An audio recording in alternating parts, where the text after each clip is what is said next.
Est-ce que ça va ce matin? Amen, amen. Voilà, donc ce matin, c'est mon dernier culte parmi vous, et puis aussi en tant que prédicateur. Voilà, je me suis tenu devant Dieu, bien sûr, comme je fais comme d'habitude. Voilà, et puis je voulais laisser un dernier message ici.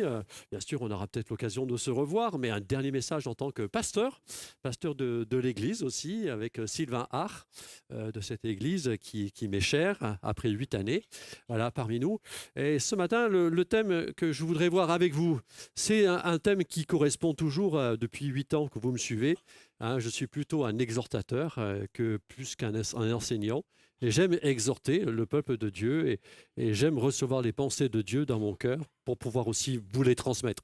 Et c'est vrai que nous avons tous besoin, bon, c'est vrai que savoir que Jésus parlait couramment l'araméen, qu'il a fait telle ou telle chose, c'est bien toutes ces choses. Et je crois que ce matin, on veut plus que cela. Vous êtes d'accord avec moi?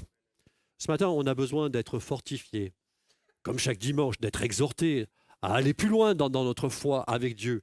Et c'est ce que je voudrais voir avec vous, eh bien, à travers ce titre très intéressant. C'est vrai que Jésus nous a laissé beaucoup de paroles dans la Bible. Elles sont pertinentes et même qu'elles sont assez percutantes aussi pour notre vie. Et certaines de ces phrases sont devenues des phrases cultes. Hein. Rendez à César ce qui est. Très bien. Que le premier qui n'est sans péché jette le premier. Voilà, ce sont des phrases cultes qui sont là, mais il y en a une auquel j'aimerais qu'on puisse s'arrêter aujourd'hui, les uns et les autres, et qui mérite justement toute notre attention. C'est cette parole que nous trouvons dans Matthieu chapitre 6 et au verset 34. Matthieu chapitre 6, verset 34. Ne vous inquiétez donc pas du lendemain, car le lendemain aura soin de lui-même.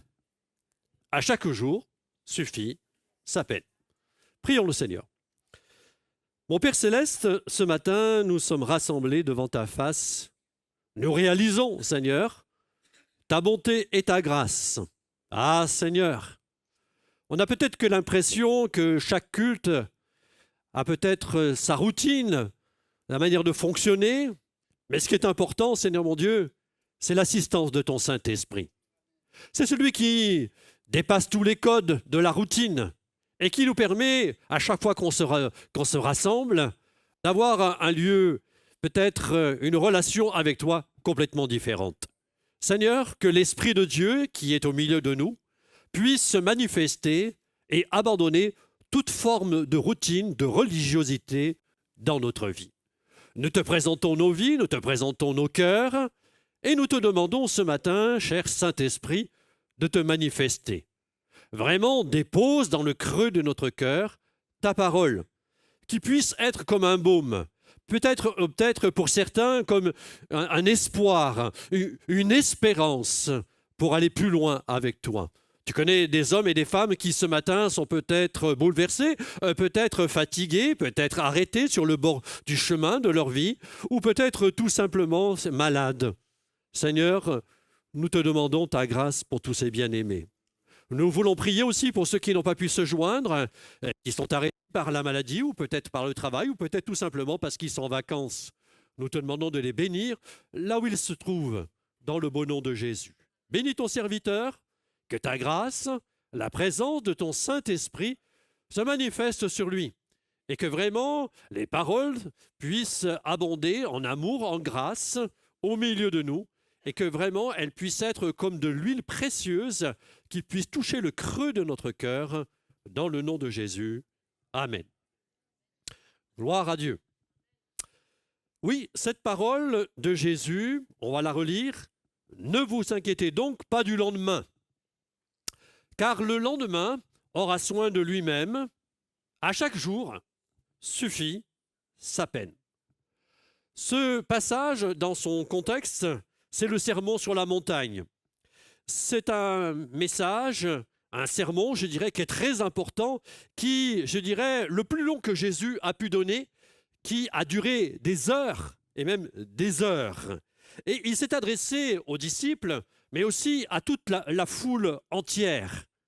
C'est un discours dans le sens qui va donner je dirais, les fondations du royaume de Dieu. Ce que j'aime dans ce discours de Jésus, de ce qu'il va aborder, c'est qu'il va aborder les grandes questions de la vie courante et même, je dirais aussi, on y trouve en même temps les questions de ces questions de la vie. Et on peut être sûr les uns et les autres qu'on peut se sentir concerné par ce passage. Qui peut dire, moi, ça va, tout va très bien. On a l'impression que chacun et chacune, on vient dans ce lieu, mais avec des besoins très, très spécifiques. Et Jésus va traiter cette parole, il dit ici, à chaque jour suffit sa peine. Il est question ici des inquiétudes quotidiennes qui touche le manger, le boire, le vêtement, le lendemain. Et je pense que cela touche tout le monde. Tout le monde est impacté par cela. Et pourtant, la Bible dit, ne vous inquiétez donc pas du lendemain, car le lendemain aura soin de lui-même. À chaque jour suffit sa peine. On va se poser la question ce matin, qu'est-ce que Jésus entend par cette expression « à chaque jour suffit sa peine ». J'ai deux réponses à vous apporter. La première, ici, j'ai marqué, il est important de ne pas anticiper un futur négatif. Pour une simple raison, c'est que la majorité des cas, on s'inquiète pour rien. Vous êtes d'accord avec moi? Et nous trouvons dans la Bible, dans les évangiles, il va y avoir deux femmes, Marie de Magdala et puis Marie, la mère de Jacques et de Salomé. Et voilà le contexte, ça fait 3 jours que Jésus est mort et elles vont se lever de matin de bonne heure, elles vont aller au marché, acheter des aromates, comme c'est la coutume, c'est vrai, d'embaumer le corps d'un défunt. Et là, elles ont une seule préoccupation, la seule préoccupation pendant la route et le chemin de bonheur, c'est qui va rouler la pierre. Et cette inquiétude, elle est légitime. Mais j'ai remarqué que lorsque nous sommes, je dirais, préoccupés par de telles inquiétudes, nous passons souvent à côté des choix naturels de la vie. Vous êtes d'accord avec moi? Et quand on lit le passage, on peut remarquer qu'elles-mêmes, elles s'inquiètent pour rien, puisque quand elles arrivent, la pierre est déjà roulée. Un ange est descendu du ciel et a roulé la pierre, et pourtant ça faisait des centaines de kilos. Mais dans leur perspective, mais on y va, mais qu'est-ce qui va se passer? Mais Dieu avait déjà tout prévu. Et comprenez bien, mes bien-aimés, c'est que la vie est comme cela. Et quand la Bible dit « à chaque jour suffit sa peine », très souvent, nous-mêmes, on anticipe, écoutez bien, on anticipe un avenir négatif. On anticipe un avenir négatif pour rien. Et j'ai regardé, parce que je suis assez curieux, sur Internet, sur une étude, sur une personne, les inquiétudes, comment elles se répartissent. Alors, regardez ce qui est écrit, c'est très intéressant. 40% des cas, on s'inquiète pour des choses qui n'arrivent jamais. Dans 30% des cas, on s'inquiète pour des choses qui sont passées, sur lesquelles on n'a plus de pouvoir. D'ailleurs, j'ouvre une parenthèse, j'ai trouvé cette citation, quelqu'un a dit « Le passé n'a plus rien à nous apprendre de nouveau ». J'en ai trouvé une autre citation qui est très intéressante. Voici ce qui est écrit. « Ne pleurez pas votre passé, car il s'est enfui à jamais. Ne craignez pas votre avenir, car il n'existe pas encore. Vivez votre présent et rendez-le magnifique pour vous en souvenir à jamais. » Amen. C'est notre rôle. Et on est loin ici de l'avenir négatif. Si je reprends mon étude, on a vu 40%, on a vu 30%. Regardez si on va un petit peu plus loin. Un petit peu plus loin, nous voyons que dans 12% des cas, on s'inquiète, les autres pensent de nous, et parfois ce que les autres pensent de nous sont des choses complètement fausses. Ouh. Dans 10% des cas, on s'inquiète pour des raisons de santé. Et dans 8% des cas, nos inquiétudes deviendront des vrais problèmes.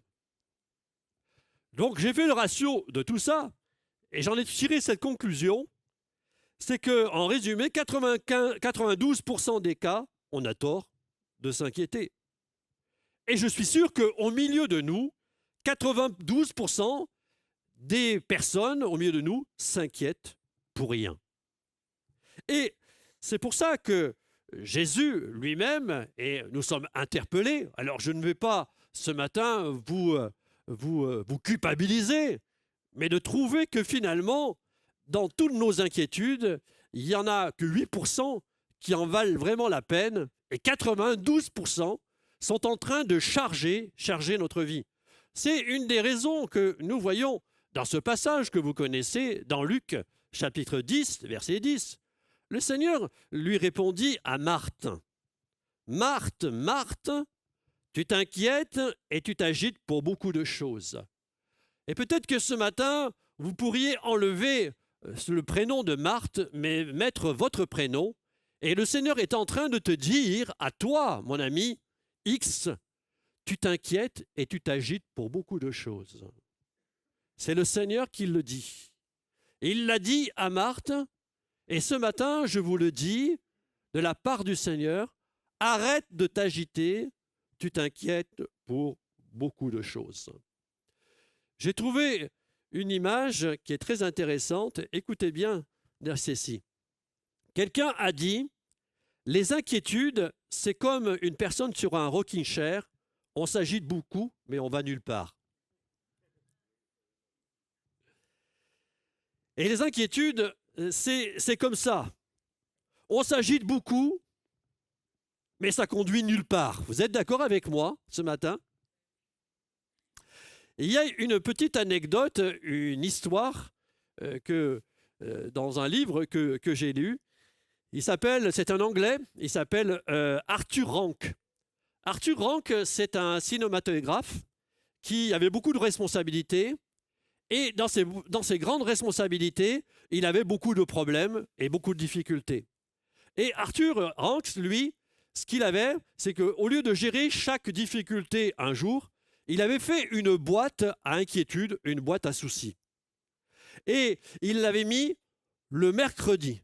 Le mercredi, il ouvrait sa boîte. Alors, peu importe le mercredi, on ne va pas épiloguer sur le mercredi, mais lui, il avait fait une boîte à soucis, une boîte à problèmes, et tous les mercredis, il ouvrait la boîte.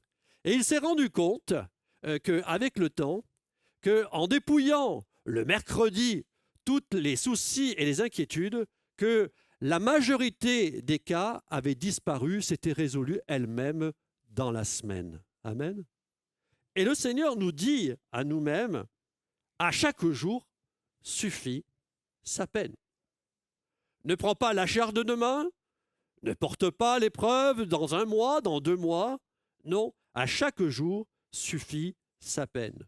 Ne commence pas à penser aux problèmes de demain.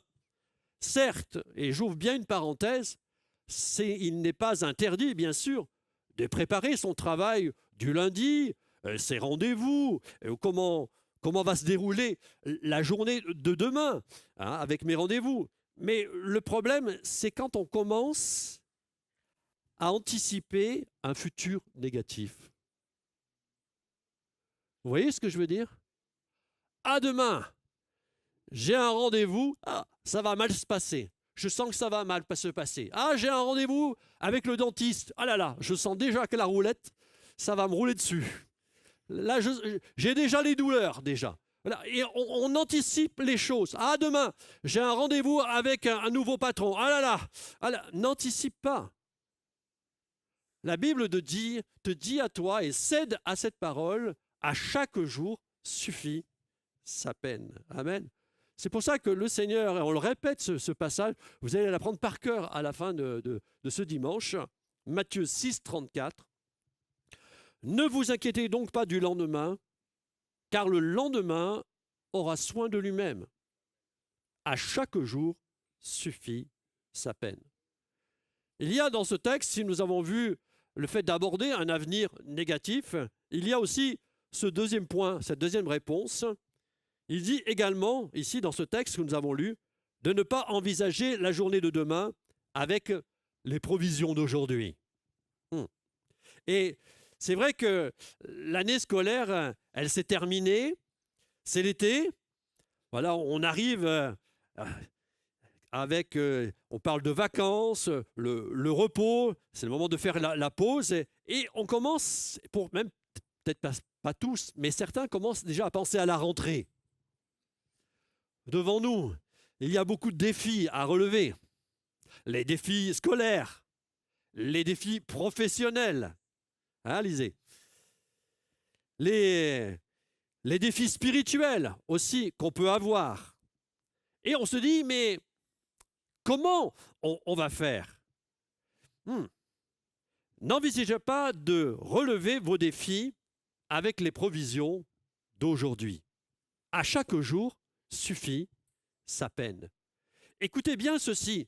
Spirituellement, ça veut dire que chaque jour, il y aura une grâce qui, je dirais, qui serait proportionnelle à la peine qui se dressera devant nous.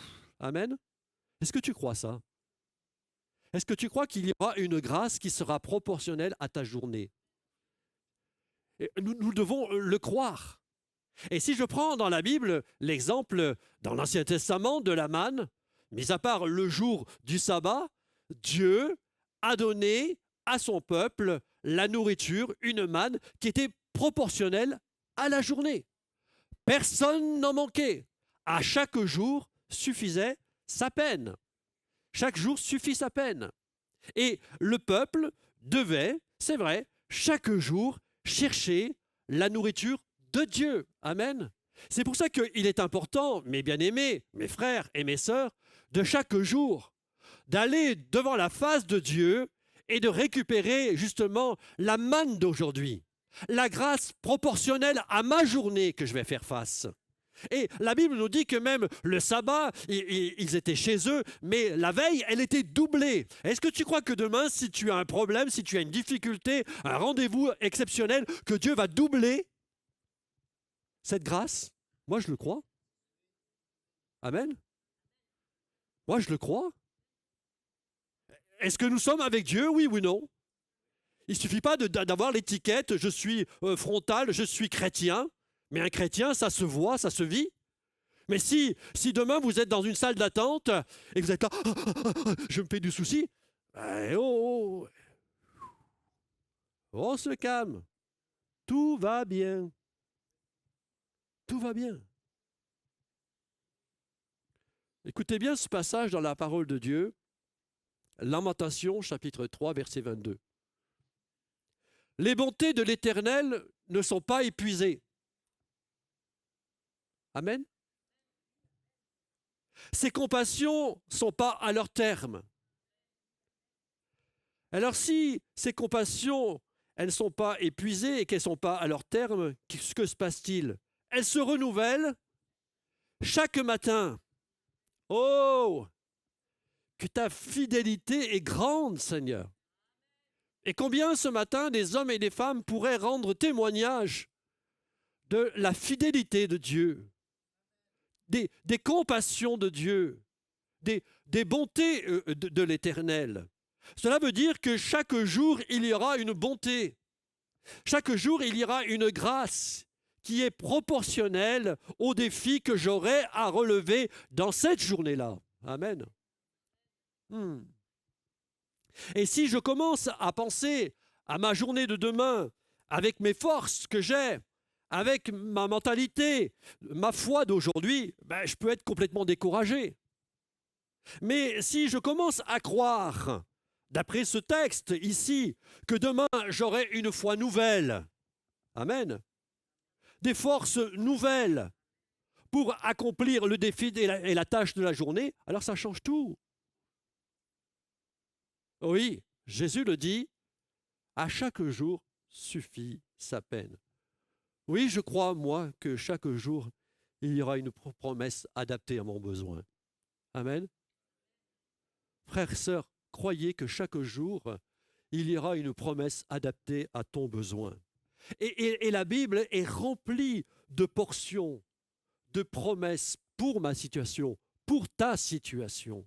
Et nous sommes invités justement à aller puiser dans la parole de Dieu la nourriture, la grâce proportionnelle de Dieu pour ma vie, pour ma journée. Amen. C'est important, cela, mes bien-aimés. Maintenant que nous avons vu ces 2 points, maintenant, regardons ici pourquoi c'est important de bannir l'inquiétude de ma vie. Pourquoi c'est important? Je mets ici en 2 points. Le premier, parce que l'inquiétude nous écarte de l'essentiel de notre destinée. Et je prendrai cet exemple dans la Bible. C'est cet homme qui s'appelle Kis, qui est le papa de Saül. Et son père, il a perdu des ânesses. Et là, la Bible nous dit qu'il va envoyer son fils Saül avec un serviteur en train de chercher des ânesses. Et là, il est en train de chercher, il est préoccupé justement pour rechercher ces ânesses-là. Mais lui, il est tellement préoccupé qu'il a oublié l'essentiel, c'est que Dieu voulait faire de lui un roi. Et la Bible nous dit, à ce moment-là, j'ai pris le verset, dans Samuel, vous lirez l'histoire, Samuel chapitre 9, verset 20. Voici ce que le serviteur lui dit. Il le dit à Saül, mais il pourrait peut-être le dire à moi ce matin. Ne t'inquiète pas de tes ânesses. Ne t'inquiète pas des ânesses que tu as perdues. Il y a 3 jours, car elles sont retrouvées. Amen. On a besoin peut-être d'entendre cette parole. Ne t'inquiète pas. Et pourtant, quand on regarde ici le contexte de cela, Dieu avait un plan particulier pour Saül quand même. C'est qu'il devait devenir roi, c'était même sa destinée. C'était pourquoi Dieu l'avait destiné. Et pendant ce temps qui était important, que Dieu voulait l'établir comme roi, il était complètement distrait par l'inquiétude de retrouver ses ânesses perdues. Je voudrais vous dire, mes bien-aimés, ce matin, que nos âmes, eh bien, l'ennemi, il s'en sert et il nous plonge dans des inquiétudes, justement, qui deviennent facilement des distractions pour ne pas accomplir l'essentiel, pour ne pas, eh bien, rentrer dans notre destinée. Et ça, c'est un plan diabolique, mes bien-aimés. Combien de personnes sont tellement préoccupées par certaines choses, courir après des ânesses? Bon, bien sûr, vous n'êtes pas des ânes, bien sûr. Mais on court après tellement de choses. C'est pourquoi Dieu nous rappelle, ainsi à vous et à moi, que nous avons tous un appel de Dieu dans notre vie. Amen. Et il y a tellement de choses qui nous préoccupent et qui nous détournent justement de ce pourquoi Dieu nous a appelés, de ce pourquoi Dieu nous a sauvés, les uns et les autres. Une fois que nous sommes dans notre destinée, dans notre appel, il ne faut pas se laisser distraire par les inquiétudes. Amen. C'est important. Et j'aime ce passage, en balayant dans la parole de Dieu, à travers ce sujet-là, il y a ce passage dans les Écritures que nous connaissons tous. Voilà, c'est Jésus qui va dire à ses disciples, dans Luc chapitre 10, verset 3, « Partez, voici, je vous envoie comme des agneaux au milieu des loups.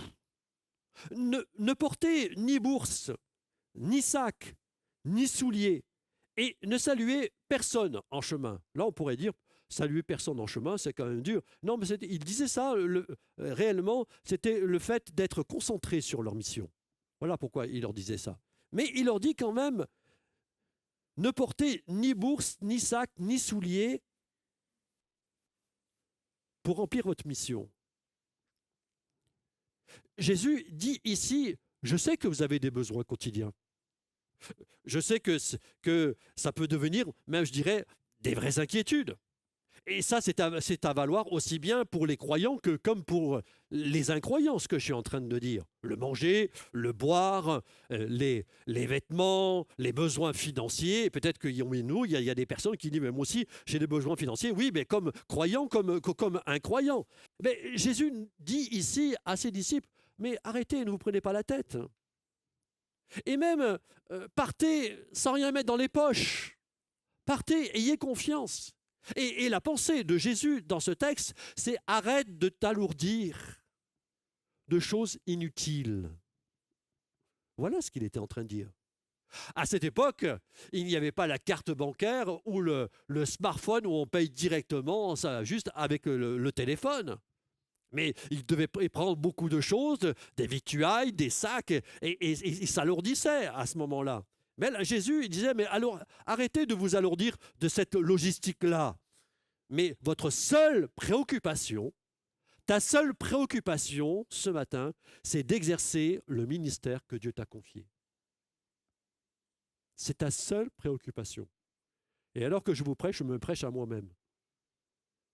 Ta seule préoccupation, c'est d'accomplir ce à quoi je t'ai appelé. Et d'ailleurs, on pourrait se dire, oui, mais quand même, qui ici ne s'est jamais inquiété pour le manger et le boire au niveau de la fin de mois et tout ça? Qui lève la main? Ok, je vois que vous êtes honnête. Et pourtant, Jésus dit, ne partez sans rien. Mais je crois que, mes bien-aimés, au-delà des inquiétudes de la vie, nous devons avoir confiance en celui qui est avec nous. Moi, ça m'est arrivé plusieurs fois, mais j'arrive bientôt au 1 et j'ai vu toujours Dieu à l'œuvre dans ma vie. Dans l'abondance, comme dans la disette, Dieu a toujours été fidèle. Et remarquez que Jésus, ce qu'il a dit Jésus à ses disciples, on voit que un peu plus loin, dans la parole de Dieu, je dirais dans 12 chapitres plus loin, Jésus va leur dire, regardez ce qu'il va leur dire. Écoutez bien. Il leur dit encore, quand je vous ai envoyé sans bourse et sans sac et sans souliers, avez-vous manqué de quelque chose? Ils répondirent, de rien. Est-ce que Jésus est capable de donner quelque chose qui serait impossible à faire, impossible à réaliser? Jésus est la vérité. Mais fort au constat, les disciples ont pu dire, non, c'est vrai Seigneur, tu nous as envoyés, nous sommes partis avec rien et nous attestons et nous pouvons attester encore ce matin à l'église de Montélimar par ce texte, c'est vrai, il serait là, vous pouvez avoir confiance en lui, nous n'avons manqué de rien. Amen. Cela nous amène les uns et les autres à avoir confiance en Dieu, de dépendre de lui. Amen. Jésus ne voulait pas que les choses courantes de la vie les détournent de leur mission qu'ils devaient accomplir. Oui, Seigneur, nous confirmons que nous n'avons manqué de rien. De rien. Alors pourquoi c'est important de ne pas s'inquiéter? Parce que les inquiétudes de la vie nous écartent de l'essentiel. Et le deuxième point, ici, c'est les inquiétudes nous mettent au même niveau que les sans-Dieu. J'appelle ça les incroyants. Et nous voyons dans la parole de Dieu, Matthieu chapitre 6, verset 32, « Car toutes ces choses, ce sont les païens qui les recherchent. » Quand on parle des païens, on appelle les sans-Dieu, c'est-à-dire que ceux qui ne connaissent pas Dieu. Et quand on met en avant nos inquiétudes, on voit qu'il n'y a pas de différence entre les chrétiens et les incroyants. Et lorsque on fait face à des inquiétudes, souvent j'ai remarqué qu'on a envie de tout contrôler. Et face à nos inquiétudes, dans cette envie de tout contrôler, c'est là qu'on fait comme les païens, les sans-Dieu. On tombe dans l'inquiétude. davantage et davantage. Mais le Seigneur, il nous dit, et j'aimerais que vous puissiez retenir ce passage qui est très important pour notre vie, ici, que nous retrouvons, je l'ai pris dans la parole de vie, c'est dans le psaume 46, verset 11.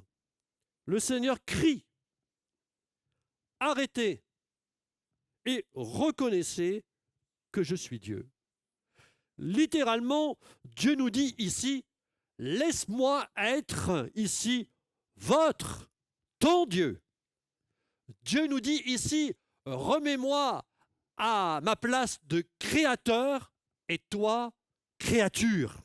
C'est ça qu'il nous dit. Lorsque Dieu nous dit ici, arrêtez de vous inquiéter, il veut dire ici, arrêtez de vous agiter, laissez-moi faire, je suis Dieu.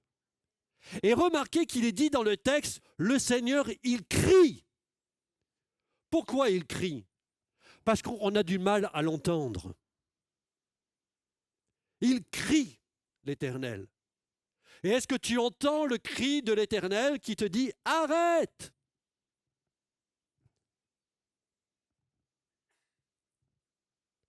Et quand il est question de « arrêter », cela signifie, j'ai regardé l'étymologie du mot, « laisse tomber ». Laisse tomber. Relâchez tout. Relâche. Arrête de t'inquiéter.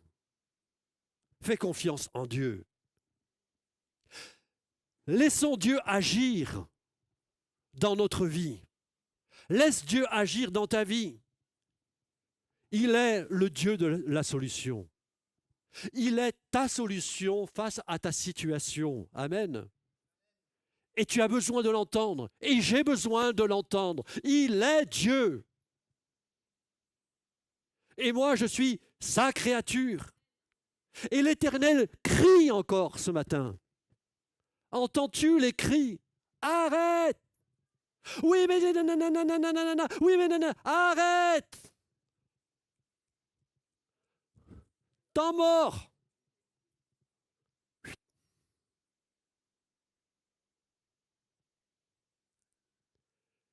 Quand on fait de la plongée, il y a quelques années, j'ai fait dans la plongée, on était à 6 mètres de profondeur. Et quand on plonge à 6 mètres, vous avez... Alors c'est sûr que c'est impressionnant, parce que vous avez la pression d'eau qui vous plaque sur les poumons, tout ça, là, et puis vous avez l'oxygène.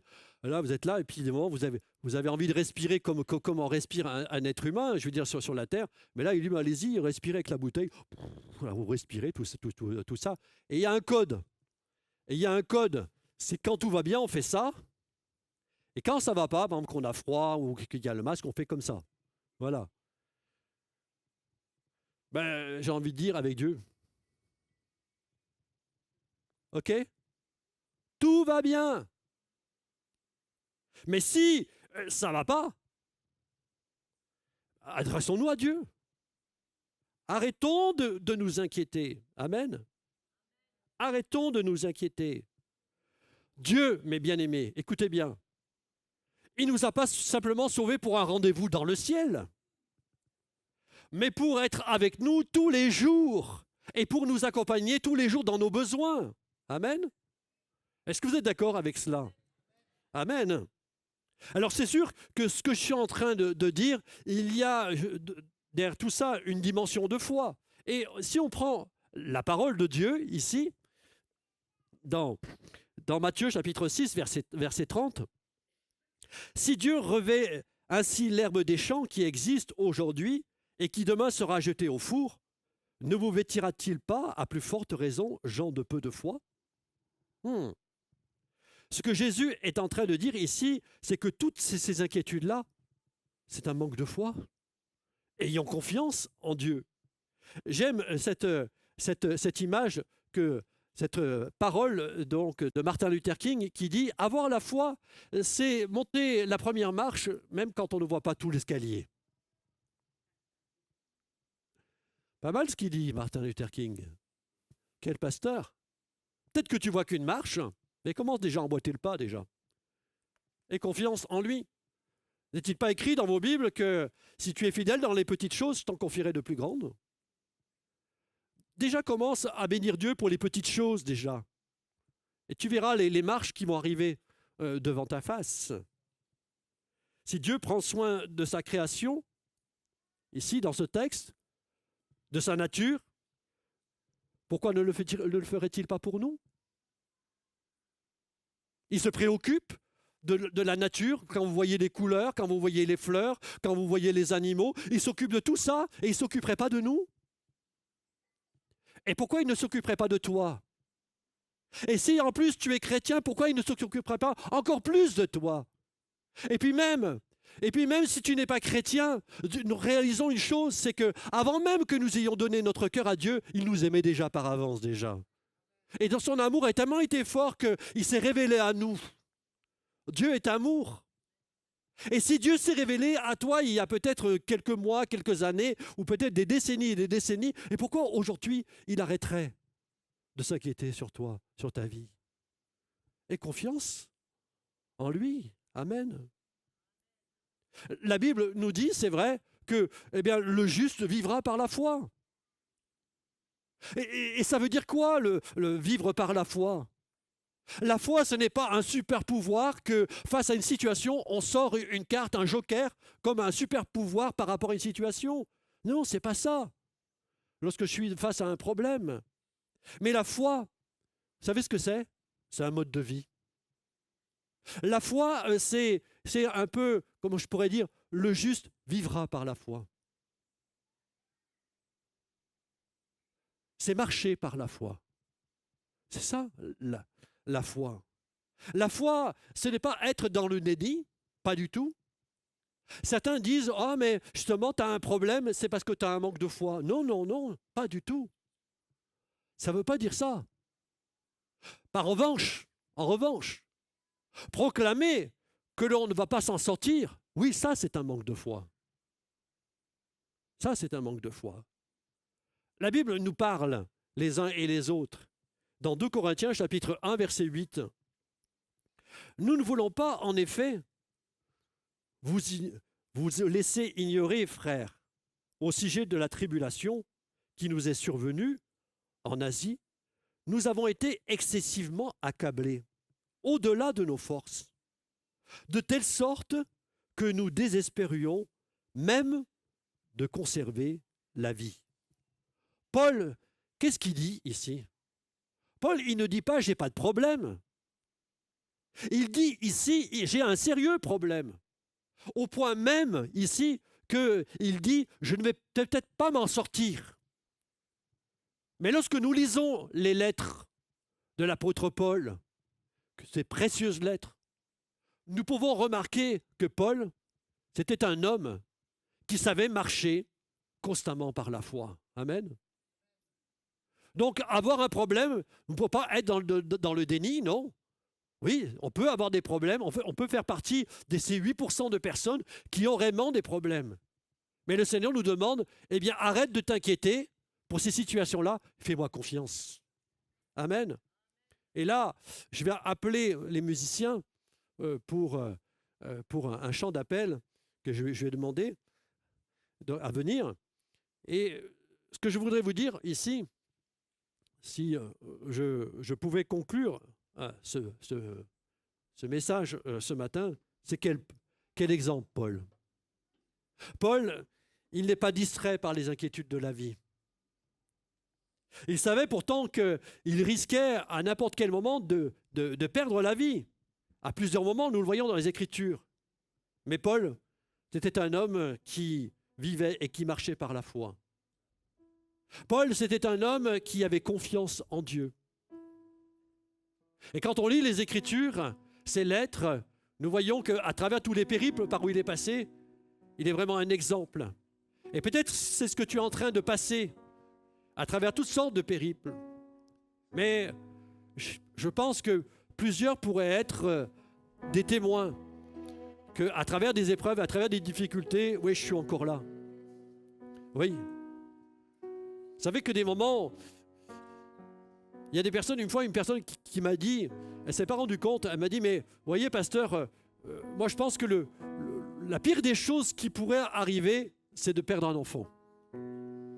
J'ai rien dit, mais je me suis dit, mais moi j'ai perdu ma fille aînée, mais je suis toujours là. Et combien de personnes au milieu de nous, à travers les maladies, à travers les épreuves de la vie, les inquiétudes de la vie, vous êtes toujours là. Dieu a été fidèle avec vous. Et pourquoi arrêterait-il d'être fidèle avec vous? Oui, Paul nous le dit, à travers ces merveilleuses lettres, un homme accablé, un homme pressé, à droite, à gauche, mais un homme qui reste toujours debout. Il n'est pas debout par les forces physiques, mais il est debout par la grâce de Dieu. Et nous voulons être ce matin ces hommes et ces femmes qui se tiennent debout, mais par la grâce de Dieu. Parce que Dieu a un plan, Dieu a un projet pour ta vie. Et c'est vrai que quand je pense à ce psaume, cette dernière slide ici, David va pouvoir dire, dans une partie de sa vie, voici ce qu'il dit, « L'Éternel est mon berger. » Et parce qu'il est mon berger, il dit, « Je ne manquerai de rien. » Et peut-être que ce matin, tu as besoin de l'entendre. Bien sûr, il faut que l'Éternel soit ton berger. Et quand on parle d'un berger, c'est-à-dire qu'on lui laisse toute la place dans notre vie pour pouvoir être le berger, pour pouvoir nous conduire dans nos situations. Mais souvent, on dit, oui, l'Éternel est mon berger. Et puis, quand je fais face à une difficulté, à un problème, je relève les manches, c'est moi qui reprends le gouvernail, c'est moi qui dirige ma vie. Mais Dieu dit, arrête! Arrête cela! Arrête! Parce que toi, tu conduis, mais tu ne vois pas au loin, tu ne vois pas les esquifs qu'il peut y avoir, les rochers, tout ça. Moi, je vois tout, parce que moi, je suis dans le ciel et toi, tu es sur la terre. Et nous avons besoin, mes bien-aimés, de faire confiance à celui qui est aux cieux. Celui qui a la puissance, celui qui a l'autorité, celui qui dit que tout est possible à celui qui croit. Alors, dans impossible, enlevez les deux premières lettres, le I et le M. Oui, avec Dieu, tout est possible. Maintenant, je voudrais faire un appel. Voilà, tu es face à des inquiétudes. Et je réalise que peut-être ces inquiétudes, pour ta vie, elles ont pris le dessus. Et même parfois, ça te bouleverse parce qu'elles ont pris même la place de Dieu. Tu penses plus à tes inquiétudes qu'à Dieu lui-même. Tu as réduit Dieu à pas grand-chose, à une étiquette, et tu es en train de te débattre face à tes inquiétudes. Oui, si tu es cette personne-là, lève-toi. Et toi qui fais face à des inquiétudes, tu ne sais pas comment toujours gérer, tu es dans une difficulté, tout ça, c'est permanent dans ta vie, tout ça. Tu t'agites. Et tu as entendu ce matin, l'Éternel a dit, il crie. Alors, si Dieu te parle à toi, qui est de nature à beaucoup t'inquiéter, lève-toi à ta place. Et on va prier. Voilà, c'est entre vous et Dieu. On n'est pas là pour regarder qui c'est qui se lève, ah bon, tout ça. On n'est pas là, on est devant la face de Dieu. On veut faire confiance à Dieu. Et l'Éternel le dit, et fais-moi confiance. Alors tu es là, ce que tu as besoin, c'est que Dieu se manifeste. Et tu fais face à une situation même qui te dépasse. Tu ne sais pas comment faire. Lève-toi. Lève-toi. Et prions le Seigneur. Voilà, beaucoup de personnes se lèvent devant la face de Dieu. Oh, alléluia. Voilà. Dieu vous voit, chacun et chacune. Alors je vais prier maintenant pour que l'Éternel se manifeste. Parce que cette situation, Dieu veut se glorifier dans ta vie. Mon Père Céleste, nous voici devant ta face ce matin. Et nous réalisons encore que ce matin, nous avons besoin de toi. Ah mon Père, tu vois toutes ces personnes qui sont là, debout, qui ont tendance à s'inquiéter et qui parfois, l'inquiétude est en train de prendre même le dessus sur leur foi, Seigneur, pour certains. Seigneur, touche leur cœur. Comme tu as été capable, Seigneur, de te manifester dans la vie, Seigneur, de tous ces bien-aimés que nous avons vus dans la parole de Dieu. C'est vrai, comme tu l'as dit aux disciples, avez-vous manqué de quelque chose? De rien. Seigneur, ce rien puisse être, Seigneur, la parole de chacun qui est debout, Seigneur mon Dieu.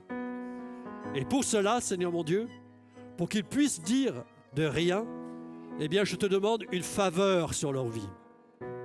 Et avec l'Église, nous prions pour ces bien-aimés. Et nous te demandons maintenant de te manifester. Qu'il y ait un élan de confiance dans leur cœur.